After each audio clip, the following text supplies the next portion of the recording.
Hi భయ్ అందరికీ నమస్తే and welcome to our channel Suri blogger. అయితే వెజిటబుల్ బిజినెస్‌ల ఎక్కువ నష్టం ఎక్కడొస్తుందో తెలుసా? తక్కువ సేల్ వల్ల గాదు. మనకు కూరగాయలు ఉంటాయి గదా! అవి ఎక్కువ పాడైపోవడం వల్ల మనకి లాస్ అయితే ఎక్కువొస్తదనమాట. చాలామంది ఏందంటే పొద్దున్నే పోయేసి మంచి ఫ్రెష్ తాజా ఉన్న కూరగాయలు కొనుక్కుంటారు. కానీ సాయంత్రం అయ్యేట్లోపు సగానికి సగం వాడిపోతాయి అవన్నీ. ఇంకా తర్వాత రోజుకైతే కొన్ని పాడైపోతూనే ఉంటాయన్నమాట. సో, అందుకని నేను ఈరోజు ఈ వీడియోల కూరగాయలు 2-3 రోజుల వరకి తాజాగా ఉండాలంటే ఏం జేయాలి? ఏం జేయొద్దు? అని జెప్పేసి నా ఎక్స్‌పీరియన్స్‌తోని ఈ వీడియోలో జెప్తా. వీడియో చాలా ఇంట్రెస్టింగ్ ఉంటది. వీడియో లాస్ట్ వరకు చూడండి. సో, మన వీడియోనైతే స్టార్ట్ చేద్దాం. ఇది దందరా భాయ్ దందా ఇది. అయితే చాలామందేందంటే కూరగాయలు చాలా తాజా కూరగాయలు తెస్తారనమాట పొద్దున్నే పోయి. కానీ అవి సాయంత్రం లోపు వచ్చేసరికి మొత్తం అన్నీ వాడిపోయి, ఆరిపోయి అయితే కనిపిస్తాయి.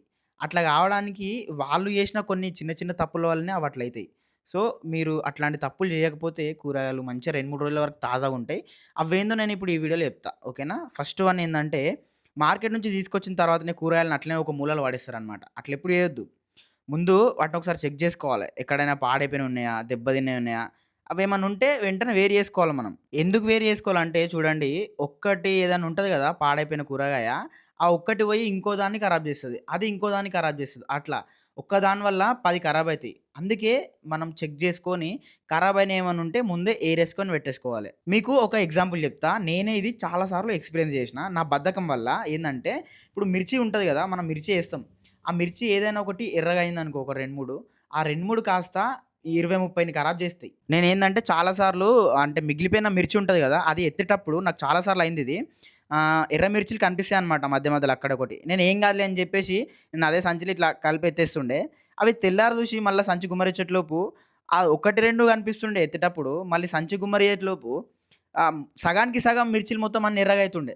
అందుకే ఎప్పుడైనా సరే గుర్తుపెట్టుకోండి. కూరగాయల దగ్గర మన బద్ధకాన్ని మొత్తం పక్కన పెట్టి, మంచిగున్నయన్నీ సెపరేట్‌గా పెట్టుకోవాలి. ఖరాబయినయన్నీ తీసి పడేసేయాలి అప్పుడే. లేదంటే మనమే లాస్ అయితాం. ఇప్పుడు రెండో తప్పు గురించి మాట్లాడదాం. అదేందంటే ఎండలో పెట్టొద్దు కూరగాయలు. ఎప్పుడైనా సరే గుర్తుపెట్టుకోండి. చాలామందేందంటే వాళ్ళ బండి దగ్గరనో లేదంటే షాప్ ముంగటనో ఎక్కడనో అక్కడ డైరెక్ట్ తీసుకుపోయి కూరగాయలు ఎండైతే పడతదో ఆడనే పెట్టేస్తారింగ. ఎప్పుడైనా గుర్తుపెట్టుకోండి. మనం ఎంత తాజా కూరగాయలేసినా సరే, ఎంత ఫ్రెష్ కూరగాయలేసినా సరే ఎండకి ఏ కూరగాయలు గూడా ఆగవనమాట. టమాటోలు, దోసకాయలు, ఆకుకూరలు, ఇంకా వంకాయలు ఇట్లాంటియి ఎండ తగిలితే చాలా తొందరగా వాడిపోతాయి. అందుకే ఎప్పుడైనా సరే వీటిని నీడలుంచాలే. అండ్ ఇంకోటేందంటే కూరగాయలకి గాలి బాగా వచ్చే ప్రదేశంలో ఉంచితే ఇంకా చాలా మంచి ఫ్రెష్‌గుంటాయన్నమాట. ఎక్కువ సేపుంటాయి. అందుకే గాలి వచ్చే ప్రదేశంలో ఉంచడానికి ట్రై చేయండి మాక్సిమం. జర కూరగాయలకు గాలి తగిలితే అవి జర మంచిగుంటాయన్నమాట. అండ్ ఇంకోటేందంటే గాలి అంటున్నా కాబట్టి మీరు ఆయింత ఆకుకూరలను తీసుకొచ్చి గాలికి పెట్టగలరు ఆయింత. అది గాలికి పెడితే ఆకుకూరలన్నీ వాడిపోతాయి. సో, ఆకుకూరలని గాలికి పెట్టొద్దు.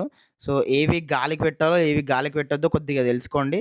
సో, ఐడియా ఉండే ఉంటది మీకు నాకు తెలిసి. మాక్సిమం అందరికి తెలిసే ఉంటది ఇది. కానీ కొత్త వాళ్ళు చేస్తా ఉంటారు ఈ తప్పు. కూరగాయలని ఎండకు పెడతారు మాటికి. ఒకవేళ మీ దగ్గర గనుక నీడ గూడా లేకపోతే ఏం చేస్తారంటే తట్లను తీసుకుపోయి తడుపుండి. పచ్చి తట్లు తీసుకొచ్చి అట్లనే ఆ సంచుల మీద ఏస్తే జర మంచిగా తాజాగుంటాయన్నమాట. వాటికి ఎండ తగిలినా అంత పెద్ద పాడవవు. ఇప్పుడు నంబర్ 3 ఏందంటే కొత్త వాళ్ళ దగ్గరనే చూసినా నేను ఇది గూడా చాలామంది చేస్తారు. ఆహ్, ఒక 2, 3 ఐటెమ్‌లు కలిపి ఒకటే సంచిలో ఎత్తుతారనమాట. అట్లా ఎప్పుడు ఎత్తొద్దు. దోసకాయలు, కీరాలు, క్యారెట్లు ఇవన్నీ కలిపి ఒకటే సంచిలో ఏస్తారు. లేదంటే ఒకటే కవర్‌లో ఏస్తారు. అట్లెయొద్దు. అట్లేస్తే దోసకాయలనేటివి జర మెత్తగుంటాయి కాబట్టి అవి తొందరగా మెత్తగయిపోతాయి తెల్లారిలోపు. మీరు తర్వాత రోజు ఆ సంచి గాని, ఆ కవర్ గాని ఇప్పి చూసిర్రనుకోండి, ఆ దోసకాయలనేటివి మెత్తబడిపోయి ఉంటాయన్నమాట. దానికి రీజన్ ఏంది తెలుసా? మీరే. అన్నీ కలిపి ఒకటే కవర్‌లో ఎత్తినందుకే అవి అట్లా మెత్తగయితాయన్నమాట. వాటి మీద బరువు పడనీయకుండా చూసుకోండి.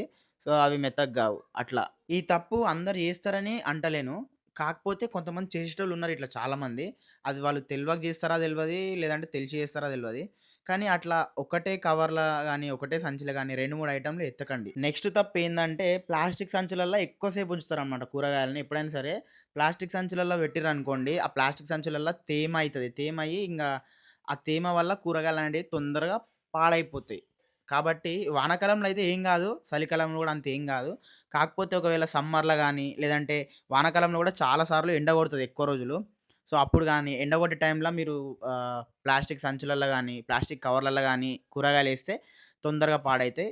సో, వాటిలల్ల ఎక్కువ సేపు పెట్టడానికైతే ట్రై జేయొద్దు. సో, వాటిలల్ల కుదిరితే ఎంత తొందరగా కుదిరితే అంత తొందరగా బయటకి తీసి క్రేట్‌లల్ల పెట్టనీకి ట్రై జేయండి. ఓకేనా? క్రేట్‌లల్ల పెడితే మీ దగ్గర ఒకవేళ క్రేట్స్ లేకపోతే కింద తీసి ఆరబెట్టండి. కానీ ప్లాస్టిక్ సంచులల్లో మాత్రం ఎత్తకండి. ఒకవేళ ఎత్తినా సరే ఎక్కువ సేపు అదే సంచులలో ఉంచకండి. తర్వాత నెక్స్ట్ మిస్టేక్ ఏందంటే నీళ్లు ఎప్పుడు చల్లాలి.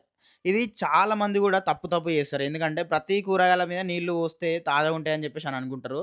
కానీ అది అస్సలు నిజం గాదు. ఎందుకంటే ఆకుకూరల మీద చల్లితేనేమో మంచిగుంటాయి అవి. కానీ కొంతమంది మహానుభావులు ఏందంటే కూరగాయల మీద గూడా చల్లుతారు.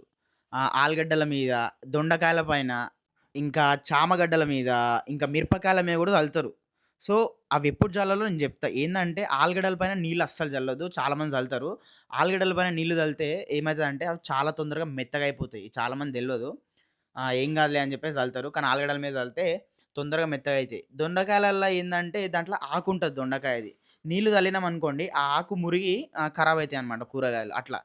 మిరపకాయల పైన గూడా జల్లుతారు చాలామంది. ఏందంటే ఆకు లేని మిరపకాయల పైన జల్లితే ఏం గాదు. అవి తాజానే ఉంటాయి. కానీ చాలా మట్టుకు ఇప్పుడు మిరపకాయలు ఎట్లొస్తున్నాయంటే మొత్తం ఆకు మొత్తం అంతా నింపి ఇస్తున్నారనమాట. అట్లాంటి మిరపకాయల మీద జల్లినామనుకో దాంట్లో ఆకు తొందరగా ఖరాబ్ అయితది. తొందరగా మురిగిపోతదనమాట. ఆకు మురిగిపోయి మిరపకాయలనేటివి గలీజ్‌గా అయిపోతాయి. చాలా గబ్బుగా అయితాయన్నమాట. మీకొకవేళ అవి తాజా లేవు, వాటర్ పొయ్యాలి అని అనిపిస్తే ఆకు ఉందా లేదా జూసుకోండి ఫస్ట్. ఒకవేళ ఆకు ఉంటే ఆకు మొత్తం అంతా ఏరేసుకొని తర్వాత జల్లండి. సో, అప్పుడు మీకు ఆ మిరపకాయ అనేది ఒక 2, 3 రోజులు ఉంటది. మంచిగుంటది. ఇదొక్క పాయింట్ గుర్తుపెట్టుకోండి. అనవసరమైన వాటి మీద నీళ్లు జల్లితే కూరగాయలనేటివి తొందరగా పాడైతాయి. తొందరగా మురిగిపోతాయన్నమాట. కూరగాయలు వేటిపైన నీళ్లు జల్లాలో వాటిపైనే జల్లాలి. నెక్స్ట్ వన్ ఏందంటే మీ దగ్గర సపోజ్ ఇప్పుడు 2 రోజులకు స్టాక్ ఉందనుకుందాం. ముందుగా మీరేం చేస్తారంటే కొంచెం కొంచెం మెత్తబడుతున్న కూరగాయలను అమ్మేసేయాలే. సో, తాజావి తర్వాత కూడా అమ్ముకోవచ్చు ఏం కాదు. ఇట్లా చేస్తే మీ దగ్గర ఏమైతదంటే పాడైపోయే స్టాక్ అనేది చాలా తగ్గుతది. సో, ఇట్లాంటి చిన్న చిన్న అలవాట్ల వల్లనే చాలామంది రోజుకు వందల రూపాయల నష్టాన్ని తగ్గించుకుంటారనమాట. ఇది గుర్తుపెట్టుకోండి. దీనికి ఇప్పుడు ఒక బెస్ట్ ఎగ్జాంపుల్ చూద్దాం. ఏందంటే సపోజ్ ఇప్పుడు నేను ఒక 20 బాక్సులు టమాటా తీసుకున్నా ఈరోజు అమ్ముదామని చెప్పేసి. ఈరోజు రేపు అమ్ముదామని చెప్పేసి నేను ఒక 20 బాక్సులు తీసుకున్నా అనుకోండి. ఈరోజు మార్కెట్‌లో నేను ఎన్నమ్మినా జస్ట్ ఒక 10 బాక్సులు అమ్మినా. నా దగ్గర ఎన్ని ఇంకా 10 బాక్సులు ఇంకా బ్యాలెన్స్ ఉంటాయి గదా! రేపటి మార్కెట్‌లో ఏందంటే ఈ 20 బాక్సులు పోయే ఛాన్స్ ఉంటదనమాట. రేపటి మార్కెట్‌లో జర మంచిగా అయితది గిరాకీ. సో, నా దగ్గర 10 బాక్సులున్నాయి. నేను ఇంకొక 10 బాక్సులు తెచ్చుకుంటా. సో, నా దగ్గర ఎన్ని మొత్తం 20 బాక్సులు ఉంటాయి గదా! సో, నేను ఫస్ట్ ఏం చేస్తా అంటే నిన్నటి బాక్సులు అమ్ముతా అనమాట. ఫస్ట్ నేనేందంటే ఈరోజు తెచ్చుకున్న కొత్త బాక్సులు పోయాయన్నమాట. ఫస్టు నాకు నిన్న మిగిలిన మాల్ అమ్మేస్తా అనమాట. అది మీకు అర్థమైందని అనుకుంటున్నా. ఇక ఫైనల్‌గా లాస్ట్ పాయింట్ గురించి మాట్లాడదాం. అదేందంటే మీరు ఒక రోజు ముగిసిన తర్వాత ఏం చేస్తారంటే మిగిలిన స్టాక్ మొత్తం ఒకసారి చెక్ చేసుకోవాలి. ఏమేం బాగున్నాయి? ఏమేం పాడయ్యే స్టేజ్‌లున్నాయి? మీ దగ్గర ఏమైనా మిగిలిన మాల్ ఉంటే వాటిని సంచిలో ఎత్తేటప్పుడు అన్నిటిని ఒకసారి ఏరుకొని మంచిగా అన్నిటిని క్లీన్ చేసుకొని ఎత్తుకోవాలి. మీరు ప్రతిరోజు గూడా ఇట్లా మార్కెట్ అయిపోయిన తర్వాత నైట్ ఎత్తుకుంటారు గదా! ఆ టైంలో చెక్ జేసుకోవాలి. మాల్ ఎంత మిగిలింది? ఏమేం పాడైపోయినాయి? ఏమేం మంచిగున్నాయి? అని జెప్పేసి మీరు చెక్ జేసుకోవాలి. దానివల్ల ఏందంటే మీకు నెక్స్ట్ రోజుకి ఏమేం గొనాలే అని జెప్పేసి క్లియర్‌గా అర్థమైతది. ఏమేం మాల్ మిగిలిందో గూడా మీకు క్లియర్‌గా తెలుస్తది. దానివల్ల మీరు ఎక్కువ మాల్ కొనకుండా ఉంటారనమాట. మీకు చాలా డబ్బులు గూడా సేవ్ అయితాయి. సో, ఇంతే అనమాట. ఈ టిప్స్ పాటిస్తే మాక్సిమం మన కూరగాయలనేటివి తాజాగుంటాయి. ఒక 2, 3 రోజులు అమ్ముకోవచ్చు మంచిగా. అంతే. లాస్ట్‌లో ఇంకొక మాట ఏందంటే, వెజిటబుల్ బిజినెస్‌ల లాభం పెరగాలంటే, కూరగాయలు ఎక్కువ అమ్మడమే గాకుండా, పాడైపోయే కూరగాయలుంటాయి జూసినారా? వాటిని తగ్గించుకుంటే గూడా లాభం పెరుగుతదనమాట. మీరు ఈరోజు జెప్పిన చిన్న చిన్న టిప్స్ పాటిస్తేనే కూరగాయలు ఎక్కువ సేపు తాజాగుంటాయి. నష్టం గూడా తగ్గుతది. మీకు ఇంకా వెజిటబుల్ బిజినెస్ గురించి ఇట్లాంటి రియల్ వీడియోస్ గావాలంటే, మన ఛానెల్‌ని సబ్స్క్రైబ్ జేసుకోండి. ఈ వీడియో మీకు ఉపయోగపడితే ఒక లైక్ జేయండి. మళ్ళీ ఇంకో వీడియోలో కలుద్దాం. మన ఛానల్‌లో ఇట్లాంటి వెజిటబుల్ బిజినెస్ గురించి ఇన్ఫర్మేటివ్ వీడియోస్ చాలానే ఉన్నాయి. సో, ఒకసారి వాటిని కూడా చెక్ చేయండి. సో, మీకు కూరగాయల వ్యాపారం గురించి ఎంతో కొంత ఇన్ఫర్మేషన్ అయితే తెలుస్తది. సో, అంతే మరి. ఉంటా మరి. బాయ్.